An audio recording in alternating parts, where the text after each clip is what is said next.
బావా ఆ, తీసుకో బావా. ఇంకేం వద్దులే, నువ్వు వెళ్ళి పడుకోచారు, పడుకో. అలాగే బావా.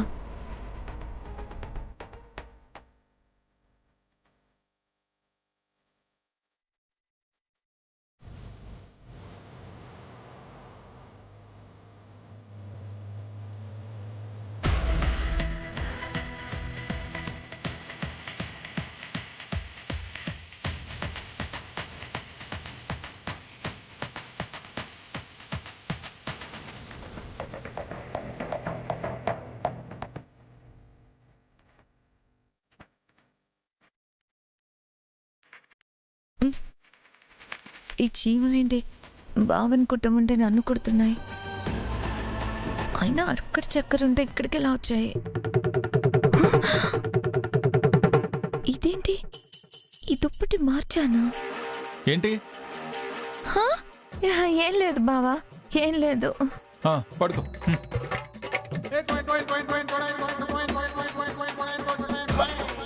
చీమలు ఒకటి నన్ను కుట్టేస్తున్నా.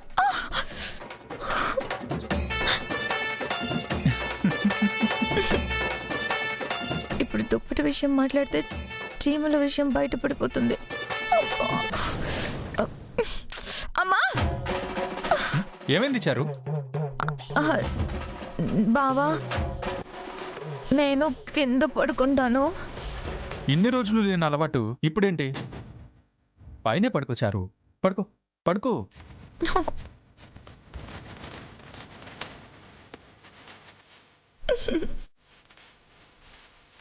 ఎవరు తీసిన గొయ్యిలో వాళ్ళే పడ్డం అంటే ఇదేనేమో. అయ్యో, ఈ చీమలు చంపేస్తున్నాయి.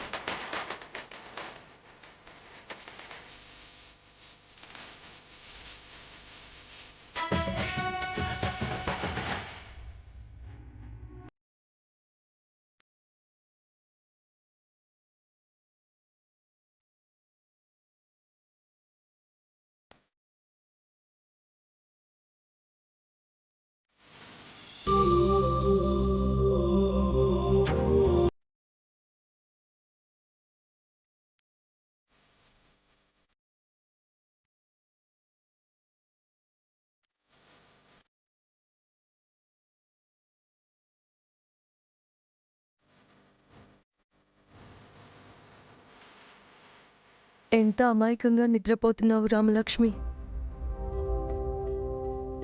నిజంగా నువ్వు అమాయకురాలివే. నిన్నటి వరకు కోచ్ సార్ ప్రాణమన్నా, ఆ ప్రశాంత్ అంటేనే నచ్చదు అన్నావు. ఈరోజు ప్రాణంగా ప్రేమించిన సార్ని కాదని ఇష్టం లేని ఆ ప్రశాంత్ మీద లేని ఇష్టాన్ని పెంచుకొని సార్ని దూరం చేసుకుంటున్నావు. నీ ప్రతి కష్టం నాతో చెప్పేదానివి. ఈరోజు నేను చెప్పినా అర్థం చేసుకునే స్థితిలో నువ్వు లేవు. తెలివైన వాళ్లే పరిష్కరించుకోలేని కష్టాలు నీకొచ్చాయి. అమాయకురాలివి. నువ్వు ఈ కష్టాల్లో నుంచి ఎలా బయటపడతావు రామా?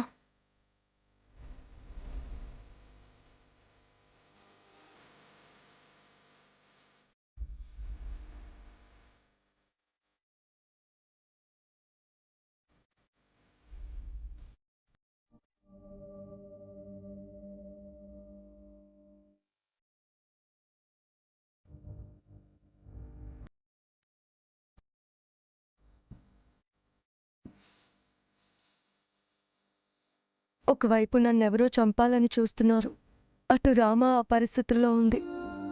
ఏమీ అర్థం కావడం లేదు. తన సమస్యకి పరిష్కారం తన చేతుల్లోనే ఉంది. కానీ నన్ను చంపాలని చూసిందెవరో అర్థం కావట్లేదు. ఎవరై ఉంటారు?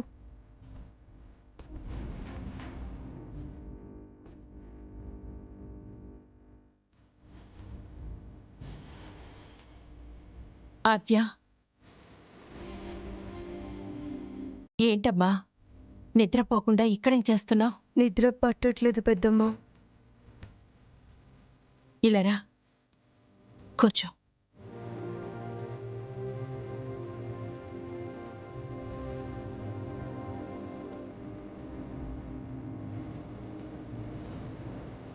నీ ఒడిలో పడుకుంటే అమ్మ ఒడిలో పడుకున్నంత ప్రశాంతంగా ఉంది.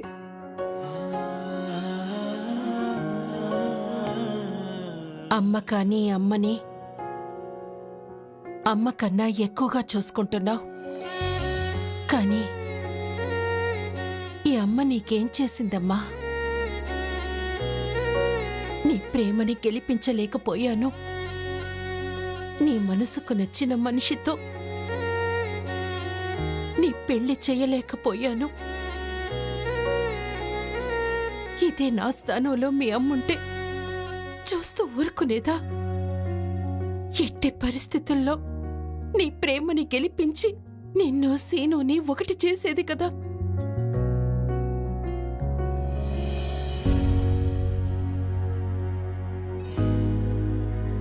చావు అంచుల వరకు వెళ్ళినా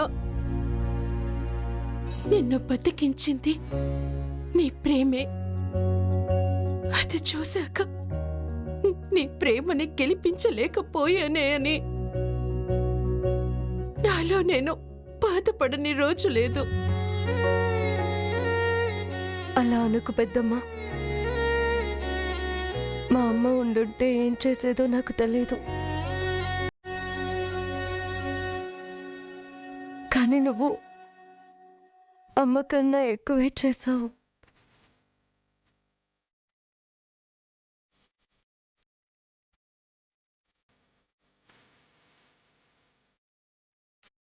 శ్రీనుని నన్ను ఒక్కటి చేయడానికి ఎప్పుడూ పెదనాన్న మాటకి ఎదురు చెప్పని నువ్వు ఆయనకి తెలియకుండా మా పెళ్లి చేయాలని చూశావు. అంతకంటే ఏం చేయాలి? మా ప్రేమ గెలవకపోవడానికి కారణం నువ్వు కాదు, అత్తయ్య చేసిన మోసం మా ప్రేమని ఓడిపోయేలా చేసింది.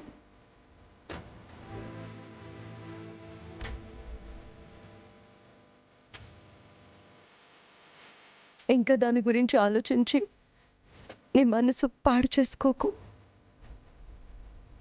అందరినీ అర్థం చేసుకునే మనసిచ్చిన దేవుడు నీ మనసుని అర్థం చేసుకోలేకపోయాడు.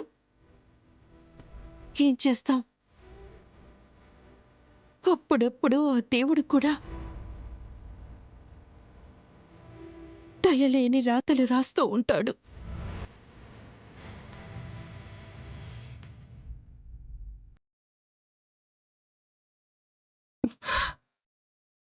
ఆచా లేమ్మా, లే.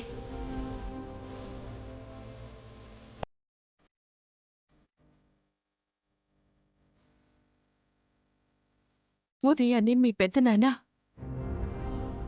మృత్యుంజయ హోమం జరిపించాలి అన్నారు. పద వెళ్ళి పడుకుందాం.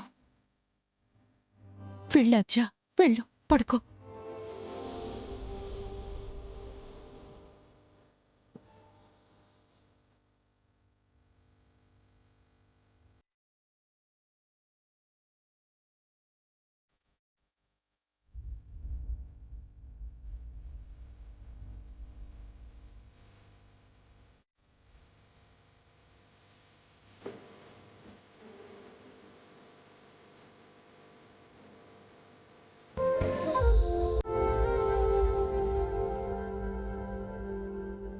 జానకి, నమస్కారం. గెలిచి వచ్చిన మరోసారి తనకి ఎలాంటి ఆపద రాకుండా ఉండాలంటే మృత్యుంజయ హోమం జరిపించాలనుకున్నాం కదా, అందుకే పూజారి గారిని తీసుకొచ్చాను.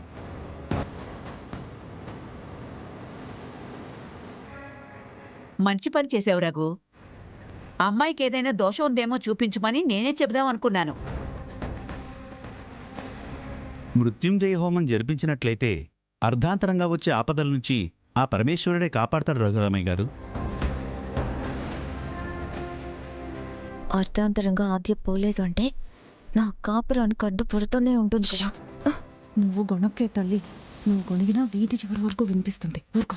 పొరపాటున ఎవరైనా విన్నారంటే హోమం కాదు, నీకు పిండం పెడతారు. పూజారి గారు, మా బిడ్డ చచ్చి బ్రతికింది. మళ్ళీ దానికి ఎలాంటి కష్టం రాకుండా హోమం బాగా జరిపించండి. అలాగేనమ్మా. హోమం మా ఆద్య కోసం జరిపిస్తున్నాం కాబట్టి అమ్మాయి పూజలో కూర్చుంటే సరిపోతుంది కదా పూజారి గారు. అమ్మాయికి వివాహం కాలేదు కాబట్టి వివాహం కాని వారి తరపున వాళ్ళ తల్లిదండ్రుల పూజలో కూర్చోవచ్చు.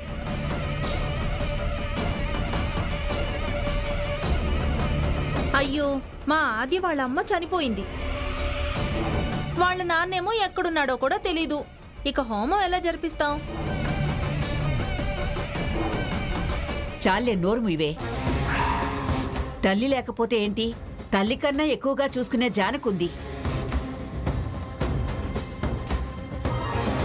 తండ్రి ఎక్కడున్నాడో తెలియకపోయినా తండ్రిలా చూసుకునే రఘు ఉన్నాడు. ఏ వాళ్ళు కూర్చుని చేయకూడదా ఏంటి? నాకు ఒక్కతే కూతురని ఒకప్పుడు అనుకునేవాణ్ణి. ఆద్య వచ్చాక నాకు 2 కూతుర్లనే అనుకుంటున్నాను. ఏం పూజారి గారు, తల్లిదండ్రుల స్థానంలో మేముండి ఆ పూజ జరిపించకూడదా? అయ్యో, మీ దంపతులు కూర్చుని హోమం జరిపిస్తామంటే అందుకు ఎలాంటి అభ్యంతరమూ లేదు. ఎంతైనా సొంత బిడ్డ కాదు కదా పూజారి గారు. పద్మ, కడుపున మోసి చేతులతో ఎత్తుకుంటేనే మన బిడ్డ కాదు, మనసుతో ఎత్తుకుంటే ప్రతి బిడ్డ మన బిడ్డే. ఇంకొకసారి ఆద్య మన బిడ్డ కాదు అనే మాట అనొద్దమ్మా. బిడ్డని కని జానకి చేతుల్లో పెట్టింది. వాడి ఆలనా పాలనా జానకి చూసుకుంటుంది. బిడ్డ విలువ దానికేం తెలుస్తుంది? అమ్మో! పూజారి గారు, మా అబ్బాయి నా కోడలు హోమం జరిపిస్తారు. మీరేంటే ఇంకా అలా చూస్తూ నిలబడ్డారు? హోమం చేయాలని చెప్పారు కదా, ఆ ఏర్పాట్లన్నీ చూడండి. పూజారి గారు, కాసేపు అలా విశ్రాంతి తీసుకో. అలాగేనండి అయ్యా. ఈలోపు పూజకు కావాల్సిన ఏర్పాట్లన్నీ చేయాలి. అలాగేనండి అయ్యా. పదండి.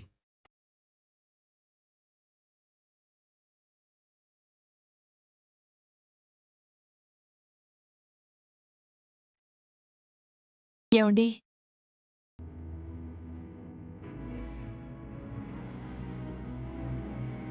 ఏంటి జానకి? నా చెల్లెలి బిడ్డని నా బిడ్డలా పెంచుకోవాలని తీసుకొచ్చాను. ఆ బిడ్డని ఈరోజు మన బిడ్డని చేసి తన క్షేమం కోసం ఇంతగా ఆలోచించిన మిమ్మల్ని ఊరందరూ దేవుడు అనడంలో తప్పు లేదండి. పెద్ద నాన్న అనే మాటలో నాన్న ఉన్నప్పుడు ఆద్య నా బిడ్డ కాకుండా ఎలా పోతుంది జానకి?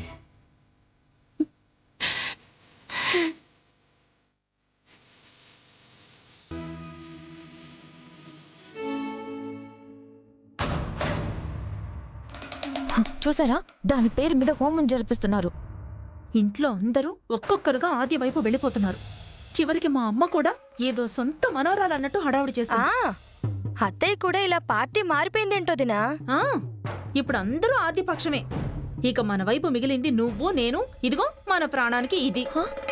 నన్నంటారేంటి? అమ్మా, మైక్ సెట్టు, నువ్వు అరవకు. ఏంటి, నేను మైక్ సెట్టా? అనుమానంగా ఉంటే అలా వీధిలోకి వెళ్ళి అత్తయ్యా అని పిలు. మన వీధి వాళ్లే కాదు, పక్క వీధి వాళ్ళు కూడా తొంగి చూస్తారు. ఏంటి ఇష్టం వచ్చినట్టు మాట్లాడుతున్నారు? ఏం మాట్లాడుతున్నానే? ఏం మాట్లాడుతున్నాను? ఏంటర్రా, హోమానికి ఏర్పాట్లు చూడమని చెప్తే ముచ్చట్లు చెప్పుకుంటున్నారు?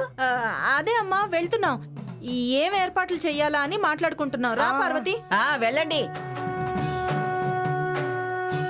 నువ్వేంటే మిడిగుడ్లేసుకుని అలా చూస్తున్నా? నీకు ప్రత్యేకంగా చెప్పాలా? పోయి పని చూడు. అవకాశం దొరికితే ముందు ముసలిదానికి పిండం పెట్టించేయాలి.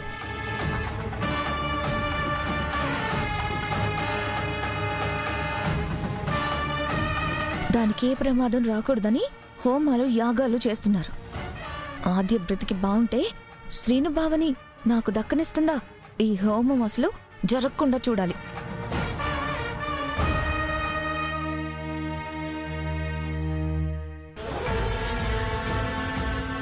ఏంటి ఇందాక ఇక్కడే ఉండాలి కదా, ఇంతలో ఎక్కడ పడిపోయిందబ్బా?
ఎందుకు తోసావు? నా జుంకా కింద పడింది, అది నువ్వు తొక్కేస్తే. చారు ఆగు. ఏంటి? నువ్వు ఇప్పుడు తోస్తుంది చూస్తే ఆ రోజు గుడిలో నన్ను మంటల్లోకి తోయడం గుర్తొచ్చింది. ఆ, గుర్తొస్తే ఆ రోజు కూడా ఇప్పుడు నువ్వు తోసినట్టుగానే అనిపించింది. ఇది మరీ బాగుంది. ఎవరో తోస్తే నేను తోసినట్లు అనిపిస్తుందా? ఆయన తొయ్యడం కూడా ఒకేలా ఉంటుందా ఏంటి? చారు, నీ చేతులు చూపించు.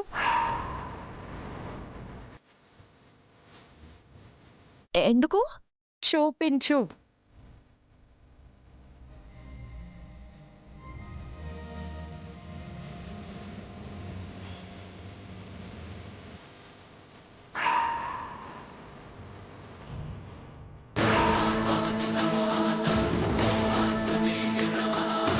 చేతికి గాయం ఏంటి? ఎప్పుడు కాలింది? ఇదా? ఇది దేవుడికి హారతిస్తుంటే కాలింది. హారతిస్తే చేతుల మీద కర్పూరం పెట్టుకున్నట్టు ఇలా కాలుతుందా? నిజం చెప్పు. అబద్ధం చెప్పాల్సిన అవసరం నాకేంటి? నిజంగానే హారతిస్తుంటే కాలింది. హారతిస్తుంటే కాలిందిలా లేదది. ఎందుకు కాలదు? ఇప్పుడు నా కర్మ కాలట్లేదా? అలాగే చెయ్యి కాలింది. అన్నిటికీ అనుమానిస్తే ఎలా? చారు, అదే స్పర్శ, అదే విధంగా తోసింది. నాకు తెలియదు అంటుంది. పైగా చెయ్యి కూడా కాలుంది. అంటే ఆ రోజు నన్ను తోసేసింది చారునే. నాది అనుమానమా లేకపోతే అదే నిజమా?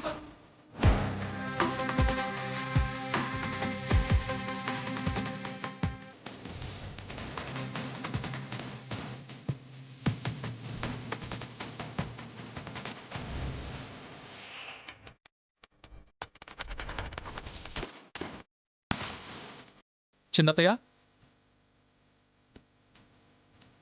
ఏంటి సీను? చేతికి దెబ్బ తగిలింది కదా, ఎలా ఉంది? ఎక్కడి సీను, ఒకటే నొప్పి. ఇప్పటికీ గంటకి మాత్రలు వేసుకుంటూనే ఉన్నాను. అయ్యో అవునా? మరి రెండు చేతులకి దెబ్బ తగిలితే ఎడమ చేతికే కట్టు కట్టుకున్నారేంటి? ఇదిగో ఈ కట్లు చూడు.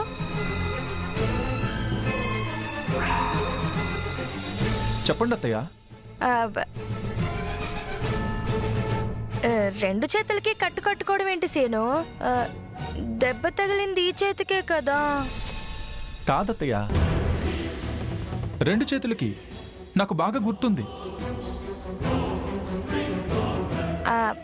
అంటే ఆ రోజు ఈ ఒక చేతికే దెబ్బ తగిలింది. మరి ఆ రోజు రెండు చేతులకి ఉంది కదా? అది ఈ చేతికే కదా, ఈ చేతికే. లేదు లేదు, ఆ చేతికి కూడా కట్టుకున్నారు. అయ్యో సీను, నువ్వు పొరపాటు పడుతున్నావు. మీరే పొరపాటు పడుతున్నారు. నిజం చెప్పండి, నిజంగా దెబ్బ తగిలిందా? అందులో అబద్ధమేముంది? అబ్బబ్బా, ఇప్పటికే నొప్పితో చెయ్యి లాగేస్తుంది. రెండు చేతులకి దెబ్బ తగిలితే ఒక చేతికే నొప్పి రావడం ఏంటి అత్తయ్య?